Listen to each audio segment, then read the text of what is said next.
讲到这台美对顶关税已经讲好势，15拍袂另外搁再加起嚟咯。这行政院副院长陈立军今去到美国，有机会签台美对顶贸易协定。针对外界伫咧风声讲，这美国制造轿车若准备来到台湾时免扣关税。今下晡经济部呢有就9大本土的车厂来开会，经济部长郭明兴强调，也未确定会用上歹情形来看，对这汽车业的产值影响，干那一拍。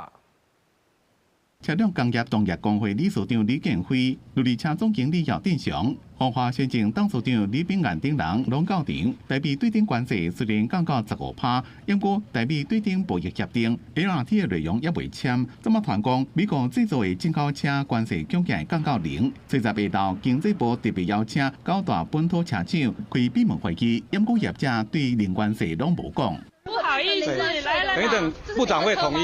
一让部长跟大家说明，好不好？因为传讲台美关税协议的内容，美国制造的小汽车加汽车零组件，将会自原本分别是17.5%，一个8.1%到15.8%，降到零关税。若是进口车降价，会引起连锁效应，本土的汽车产业会受到正大影响。我们请智库帮我们推估了，大概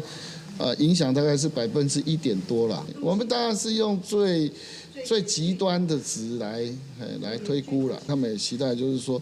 越早确定越好。那如果都悬在那边的话，也会给消费者不同的期待。强调伫短期内影响无大，不过经济部也空列30亿，辅导厂商升级转型。另外，经济部讲，伫这马台美协议可能会规范美国汽车的定期是伫美国制造，并且附加价值达到35%以上。另外，一家小汽车加消费者分开讨论，来应用无同的用途加市场需求，并且强调其他国家无适用。因若安怎保障劳工的权益，劳动部长洪新涵讲，会尽量编列资源降低影响。